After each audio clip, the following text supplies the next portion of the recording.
Good evening, I'm Terry Moran. Las Vegas, Sin City, there's no place like it. Casinos, showgirls, bright lights, high rollers, and glitzy nightlife. But Vegas is struggling through the recession, just like every other American city, maybe worse there. And beneath that famous strip of luxury hotels lies a bizarre and dark underworld, a community literally off the grid, connected by miles of tunnels. And for the people you are about to meet, those tunnels have become home. As Nightline contributor Lisa Ling now reports. Las Vegas. It's the kind of place where few things provoke surprise anymore. But beneath the flashing lights, there's an even darker side of Sin City. We're about to descend into a secret world, a city beneath a city.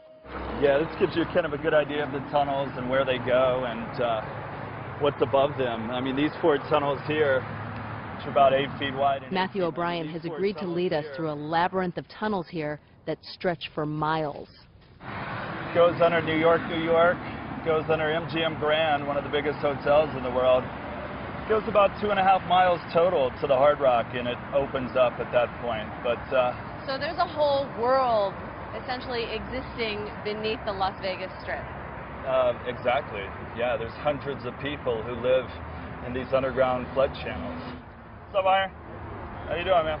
People like Iron, a tunnel regular who Matt met while researching his book, Beneath the Neon, about people living in the tunnels. Can we get a tour of your camp, just a quick tour?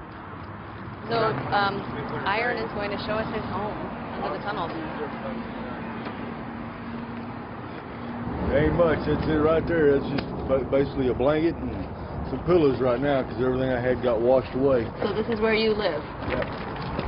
Right here, this is my little, kind of like a little wall. It's kind of dirty. I wasn't expecting company. The tunnels may provide the city's homeless an escape from Vegas's scorching heat, but they were originally built to protect this desert city from flash floods. They're separate from the sewage system, as you can see, even though it does kind of smell like a sewer in this one. It's strictly for flood control, so when it rains, these tunnels fill up really, really quickly. It can fill up a foot per minute with floodwaters. They can be extremely dangerous. So I would imagine that people's homes get washed away within minutes or seconds. Yeah, a lot of them are really good about communicating with each other when it's about to rain and grab their valuables and get out and leave everything else behind. And as we can feel, it's a lot cooler than outside too. That's part of the attraction for people to live. We followed Matt deeper into the tunnels and found a dark underworld. Yeah, I've been exploring these tunnels for more than 7 years. You still have a bit of anxiety going into the tunnels because you never know what to expect and you never know what's waiting in the dark.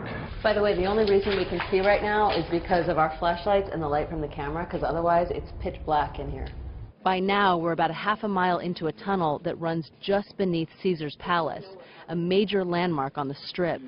It's eerily quiet, even though thousands of people are on the street above us. This is kind of a garbage area. In a bathroom, you can see the stains on the wall and the tissue on the ground and stuff.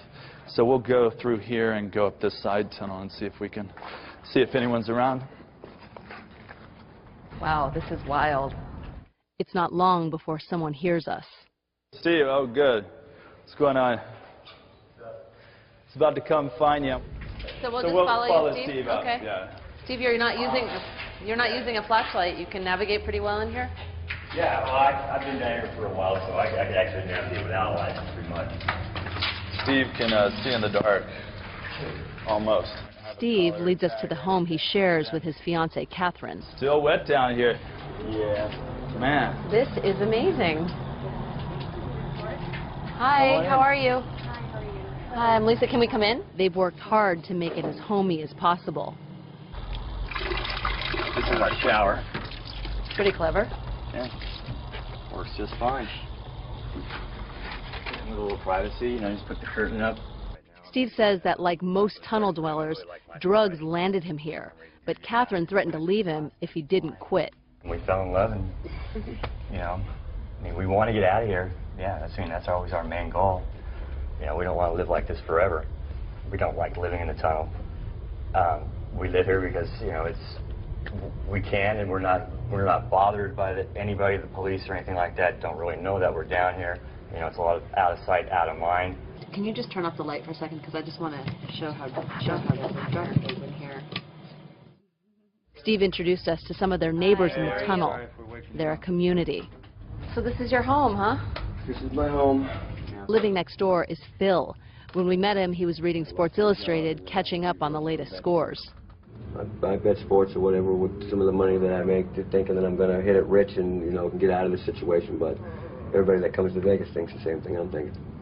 Is it weird that you kind of live in this world underneath? Yeah, it was at City? first. It was at first, but now once I see I have to say the culture we created, really. No, I don't think it's weird. I think we were pretty smart to survive the way we did.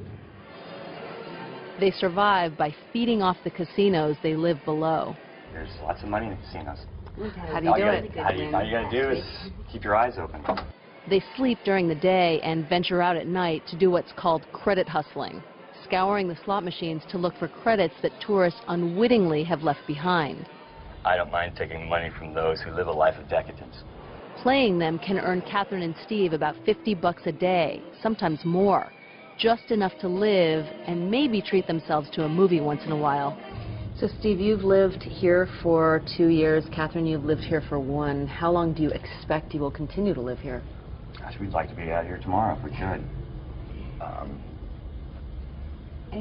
We don't plan, you know, a month ahead of time or whatever. It's pretty much right now we're living day to day. We get up, we have to, you know, survive. But above them, Sin City shines on. It's millions of visitors walking on top of this hidden world. For Nightline, I'm Lisa Ling, under the Vegas Strip. Dark subculture in Sin City there. Thanks to Lisa Ling for that. And when we come back,